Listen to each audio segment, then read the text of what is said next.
Thank you for a wonderful talk. I was very interested in, particularly because of our Catholic focus, in your story about Mr. Bennett.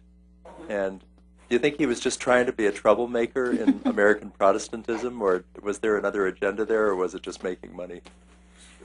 Well, he himself was a lapsed Catholic, but he always spoke of himself as a Catholic. And I think he was really fascinated by American Protestantism. So his agenda was always to make money, but his sort of passion was religion. And he was truly curious about the way it worked. He was really appalled by religious hypocrisy, though. And so that's why he would go after the Catholic Church as soon as he would go after Protestant ministers if they had been doing wrong. He was a cultural Catholic, I would say, if that makes sense to you. And he was proud of that. He was very proud of that identity at a point in time where, Catholics did not have a large role in American society, and if anything, were subject to a lot of prejudice. And that may explain part of why there was so much hostility to him, because not only was he, a down and dirty newspaper man, he wasn't part of the Protestant guard. Does that answer your question? He was also from the Northeast.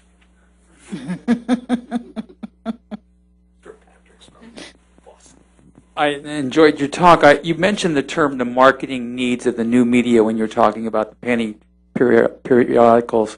So with our new media, I mean, my kids are in their 40s. They don't really read newspapers. So how is the new media affecting religion, the coverage of it? Well, it's a good news, bad news story. The good news is that there's more opportunities to write about religion than ever before because the World Wide Web makes everybody a publisher. So, there are all kinds of blogs and news sites where people of all various religious persuasions or none can write and opine about their take on religion personally, their own spiritual journeys, or religion in the world. The problem is that there's not a lot of paying jobs for people to write about religion in the news anymore. So many newspapers, in their zeal to save money, have cut their specialized reporters who covered religion, and so they're left with people who really don't know very much about the topic. Yet, I find that a lot of general interest magazines have more stories about religion than ever before. So it's not unusual to pick up a copy of The Atlantic or the New York Times Magazine or the New Yorker and see a story about religion in there. So, on the one hand, there are probably fewer base-paying jobs in which people who have a passion for wanting to write about religion can work. On the other hand, there are high-end, elite publications who will use your work if you can write for them. And there are lots of opportunities where if, you have a trust fund or wealthy parents, you can write for yourself.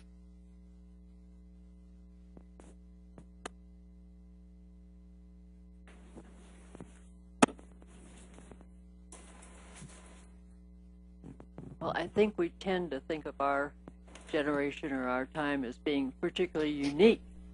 And I think we mostly fall into that category, like, oh my God, what's happening now? It's never happened before. But your overview has given us great insight into that it happens over and over again, and that there's nothing really new under the sun. Well, it's interesting because when I began doing this research, right now we're at a time, as you say, where we feel like the sky is falling down and that, journalism as we know it is floundering. And the truth of the matter is both how newspapers have been monetized and actually how they directed themselves vis-a-vis consumers has been changing constantly over the last 300 years. There is no norm. What we today take for granted is maybe less than 100 years old. And so when I look at it in the long historical view, I think we may not know what's coming next, but I'm sure people need information, so there will be something to provide that function. Maybe we'll go back to a model like we had in the early 19th century where newspapers are basically subsidized by subscribers who pay a lot of money and get very specialized kind of news. Now, I'm not working in a newspaper anymore, so I have the liberty to say that. You know, my friends who are still at the LA Times, it looks different to them. And, you know, it's hard if you're in the middle of it and your job is on the line constantly. So you're working with students on a regular basis. You took some recently to India. How many of the students that you now teach, in your judgment, want to really become serious students of religion, and secondarily to use journalism as a way to get the word out? Well, I try not to be too evangelical on this. There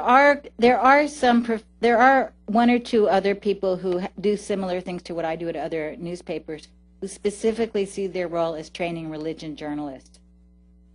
I don't think in this economy that's a realistic goal.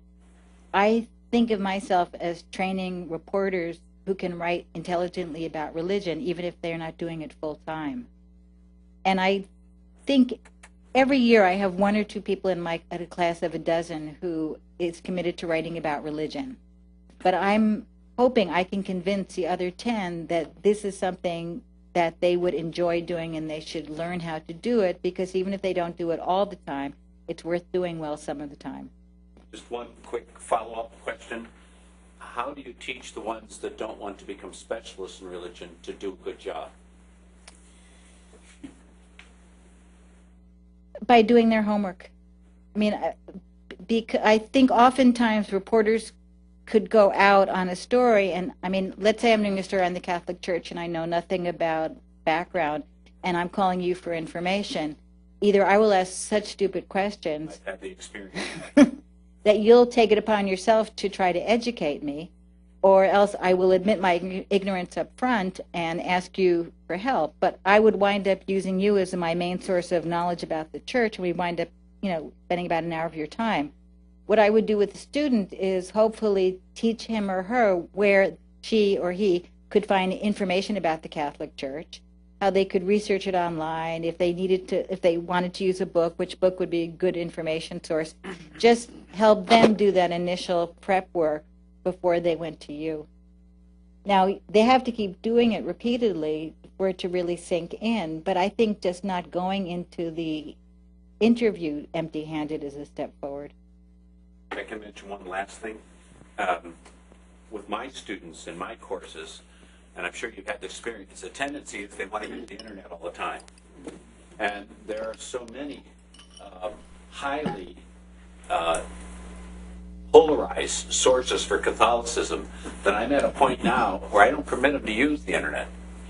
I have them go to the library and I have them the books that say these are the ones that are going to give you the best information. Study them.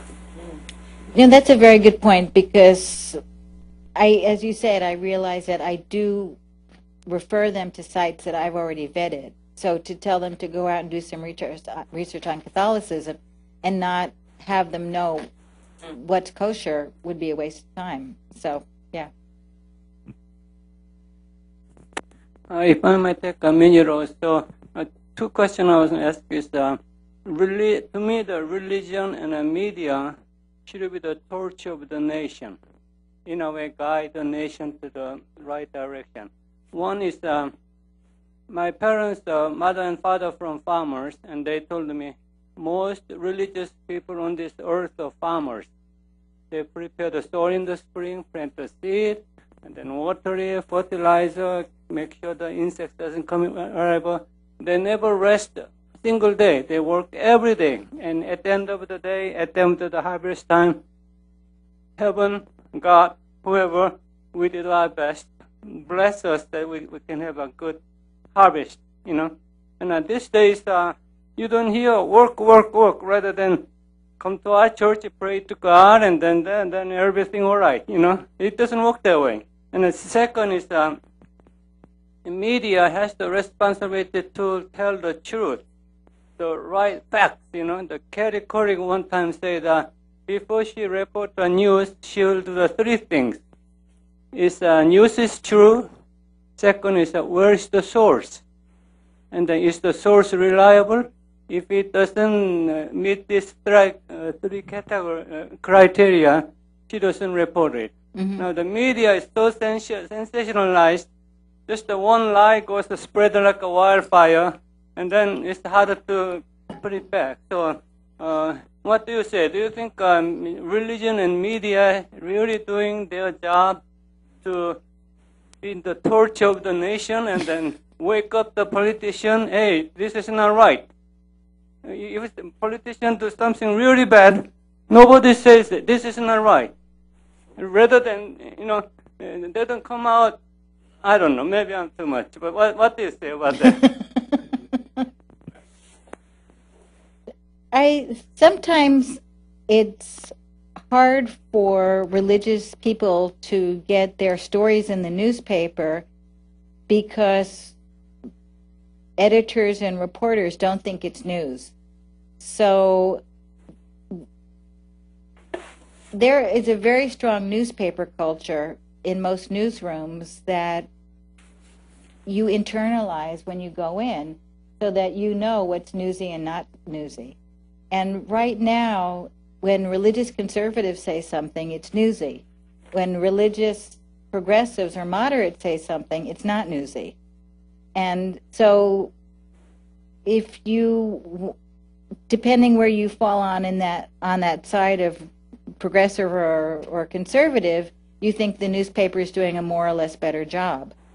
But that's a real problem. It's a real problem that newspapers think that the good work that religious people do isn't news, but they think the criticism that some religious people have is news.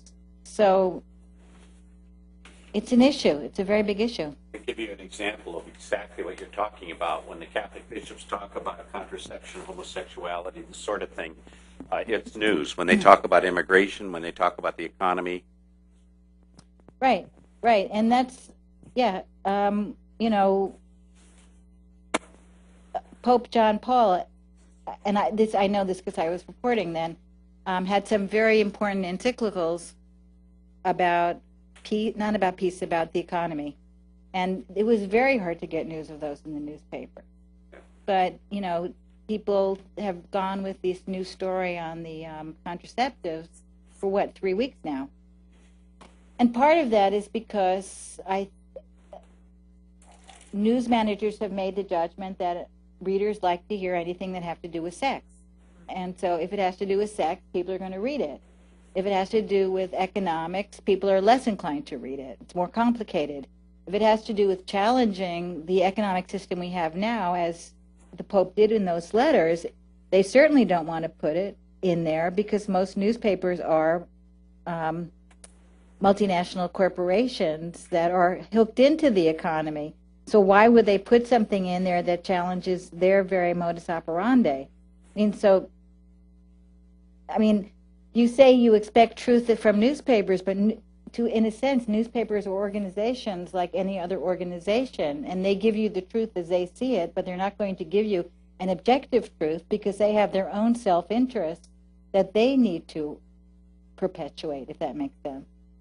So I guess I don't look to newspapers for truth. I look to them to give me information so that I can make a decision about what's true or not. But why did the newspapers print all that information about WMDs in the lead up to the war in Iraq? A lot of it was unsubstantiated, and it turned out that many of them later had to apologize for what they did. But it with somehow in their self-interest to print those, maybe because they had sources in the government, maybe because they thought the American people were leaning towards war. But there were the newspaper.